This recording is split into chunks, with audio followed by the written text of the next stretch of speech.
Good afternoon. This is our group on music therapy. My name is Carissa. I'm Cindy. I'm Danielle. And I'm Jade. I'll be telling you what it is, The history of it. Who uses it and how it's used. And I'll be giving you real life examples of when it's used successfully. So sit back, relax, and enjoy.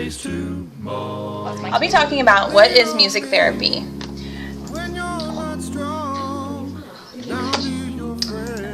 There's my music therapy picture. Music therapy. Music is used within a therapeutic relationship. It's an established health profession. It addresses physical, emotional, cognitive, and social needs. Indicated treatment includes creating, singing, moving, and listening to music. And music therapy is the clinical and evidence-based use of music interventions to accomplish individualized goals within a therapeutic relationship by a credentialed professional who has completed an approved music therapy program. Here's a quote by a lady named Jody. Music therapy to me is music performance without the ego. It's not about entertainment as much as it's about empathizing. If you can use music to slip past the pain and gather insight into the workings of someone else's mind, you can begin to fix a problem. Some aspects of music therapy, it involves making music or listening to music, writing songs, talking about lyrics, and using imagery. What music therapy is not is celebrities performing at hospitals, a piano player in a hospital lobby, nurses playing background music for patients, or art educators. What music therapy helps, it can sometimes reduce pain, it relieves chemotherapy-induced nausea and vomiting, it may relieve stress, improve coping and mood, sense of well-being, may lower heart rate, blood pressure, and breathing rate. Music therapy can promote healing, enhances the quality of life, emotional expression, promotes social interaction, and relieves symptoms. And any methods for patients depend on the individual patient's needs and abilities. Every person is different. Some examples that credentialed music therapists do work with Congresswoman Giffords to regain her speech after surviving a bullet wound to her brain. Work with older adults to lessen the effects of dementia. Work with children and adults to reduce asthma episodes. Work with hospitalized patients to reduce pain. Work with children who have autism to improve communication capabilities. Work with premature infants to improve sleep patterns and increase weight gain. Work with people who have Parkinson's disease to improve motor function. Little note in my notes, it says, music has the power to charm the savage beast. It also has the power to enrich the mind of a child with autism. Many people with autism have limited verbal expression. They live a life of involuntary silence. After silence, that which comes nearest to expressing the inexpressible is music. That is the reason why music became the shorthand of emotions. It gave him opportunities for speech, emotional contact, and mental focus. The main use for music therapy is often used in cancer treatment. Chemotherapy in cancer patients can cause pain, anxiety, depression, and nausea, and it is not a cure for cancer. It's used in hospitals, cancer centers, hospices, homes, or anywhere that it will benefit. And music therapy done by untrained individuals can be ineffective or even cause increased stress and discomfort. We cannot rely on this for complete treatment. And that's what music therapy is. Hi, this is the history of music therapy. Music therapy started in the late 18th century. It started when the war vets came back from World War I and World War II, and they were suffering from things like PTSD, and the musicians off the street would come into the hospitals and they'd sing and they'd have them play with them. And what the doctors and the nurses found out is that this actually helped the veterans with their pain perception. Everything didn't seem as big, as great as it actually was, because they were suffering from very severe things. And it also helped them focus on positivity. And they have biblical scriptures, and they have like ancient Greece in Egypt, in China. They have all those writings that show that they've been using music for as long as possible and that it's been working and it's been healing these people. When you need a friend, when you need a shoulder, when you're down and out. And as they kept going, they realized that music is beneficial for the physical, emotional, spiritual, aesthetic, social. It did all this, and it changed those veterans. And even though they didn't walk out completely healed, and it didn't rectify any situation that they may have been going through physically, it helped them build their emotional and spiritual levels up. If we are wise, after they saw this with the veterans, they realized that the music was actually an ageist thing. So they started working with young adults and children, and they saw the same changes they would see in the veterans. So they realized that music is ageless. It didn't matter if you were 6 months or 14 or 95, that music can change your life, and it can help you neutralize the pain and help you understand and just help you realize that it's not as bad and things can get better. If you have things you Then you need have to Thayer Gaston, who is actually the father of music therapy. no one can fill. He was very instrumental in bringing music therapy out of the hospitals and into the classrooms. You just The call way he on did me, it brother, when you made need an a organizational hand. and We all educational need standpoint somebody to transfer that into classrooms. on. The I first just music might therapy college have a problem programs were that created you in Fort understand. We all 44, need Michigan State was actually the first one to establish a music therapy program. And it was eventually followed by universities like the University of Kansas, University of Chicago, Alberta, etc. They all followed into developing these programs that will teach these young students how to turn this, how to turn regular therapy into music therapy and make it influential to other therapies. To lean on. You just call on me, brother, if And you then need a friend. in the We all need 1950s somebody. was the birth of the National Association for Music Therapy. I just It's where might the music have a therapists that work problem with the that veterans or the you'll mentally retarded understand. or the hearing and We visually all impaired, need somebody that's where they came together and joined together to build this program and to make it there influential is so it a can flourish load in universities, have so it to can flourish bear in hospitals. that you can't They succeeded where a lot of other people had failed. They've tried to make these organizations before, and they I'll just share your load. they made If you constitutions just involved and developed standards for universities' level of education and things of that sort. And it led to several practitioners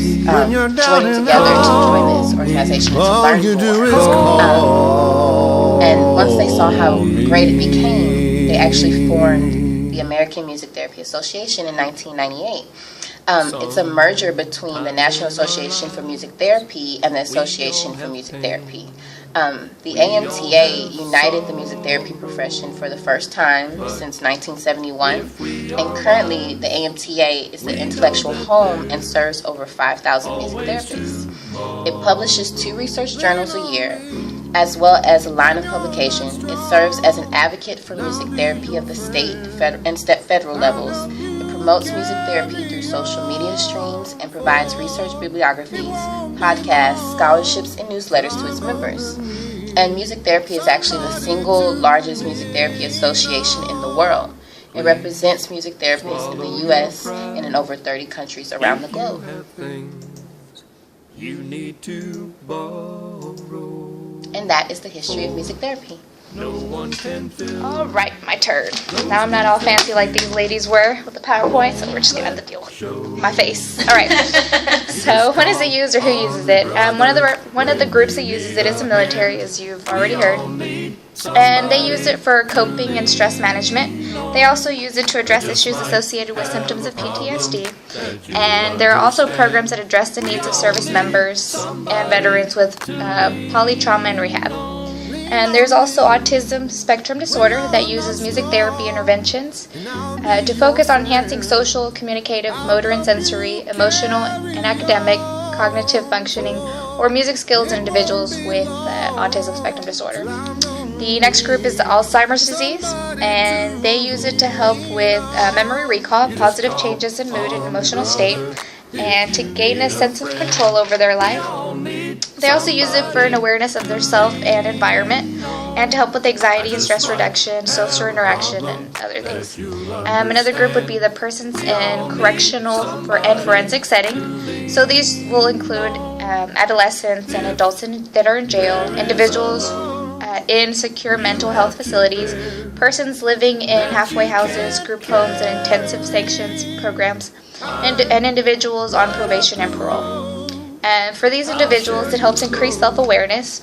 It also improves reality testing and problem-solving skills, improve respect for others. It helps develop healthy verbal and nonverbal communication skills, and decrease impulsivity through practical techniques, and accept responsibility for thoughts and feelings. It also helps them to learn to relax and coping skills, and improve physical conditioning, and also other things. The next group is the response to crisis and trauma, and it helps basically with nonverbal outlets for emotions. It also helps with anxiety and stress reduction, positive changes in mood and emotional state, active and positive participant involvement, enhanced feelings of control, confidence, and empowerment, and positive physiological changes. It also helps with those patients with a variety of diagnoses. So it helps them with anxiety and stress reduction, non-pharmacological management of pain and discomfort, positive changes in mood and emotional states, and with active and positive patient participation in treatment. And it will help them also with a decreased length of stay. So with those with a it helps those with mental health. So it helps those with psychosocial, affective, cognitive, and communicative needs. So with those individuals, it helps them to explore personal feelings and therapeutic issues, make positive changes in their mood and emotional states, and have control over life through successful experiences. It will also enhance awareness of self and environment, and express oneself both verbally and non-verbally, and it will help them develop coping and relaxation skills, support healthy feelings and thoughts, and interact socially with others, and there's a few other things as well. Music therapy is also used for music education, so it's also used in a school setting for students with special needs, and it will help them with development of motor, communication, cognitive, and social abilities. It also will help those with pain management. So it's patients that are experiencing pain related to a variety of diagnoses. So it helps relieve pain and reduce stress and anxiety. It also helps direct attention away from their pain or anxiety, provide a musical stimulus for rhythmic breathing, cue positive visual imagery, condition a deep relaxation response, help to change their mood, and it also helps them to focus on positive thoughts and feelings, and offer rhythmic structure for a systematic release of body tension. As mentioned kind of before, it helps with special education, so it helps to stimulate attention and increase motivation more fully in other aspects of the educational setting, and development in communication and sensor motor skills. Music therapy also helps young children, so it helps children feel better about themselves. It gets them to have motivation, have a calm and relaxing effect, help manage pain and stressful situation, encourage socialization, self-expression, communication, and motor development, and stimulate cognitive functioning. The last group are those with trauma and depression and substance abuse, so it helps those to have a mental health or a functional wellness issue, and it helps them with reduced muscle tension, decreased anxiety and agitation, enhance interpersonal relationships, enhance self-expression and self-awareness, improve their perception and differentiation of feelings, improve self-image and increase their self-esteem, and increase verbalization, improve their group cohesiveness, and increase motivation. I believe that's pretty much all the groups that there is. Real stories of when music therapy is used. Sam Houston has a new program where we are now using music therapy here on campus. And of course, the American Music Therapy Association uses music. Obama stands behind music therapy, do you? President Barack Obama has also praised the power of music therapy. In a speech last November, he relayed a story of a woman who helped her veteran husband wake up from his coma by playing his favorite songs from Obama's speech. And then finally, Lewis woke up. He couldn't see, he couldn't eat, he couldn't talk, but he'd heard those songs. And in the months and years that followed, he kept fighting back with the help of hundreds of hours of music therapy. And today, Lewis can see again. He can eat again, he can speak again, he's even playing, as I understand, a little bit of golf. And every night he still goes to sleep with music playing. This is a direct quote from the Huffington Post by Anna Almodra. If you need a friend, we all need somebody to lean on. I just might PBS praises music therapy in hospitals. When she was 21 months old, Allie was diagnosed with acute myeloid leukemia.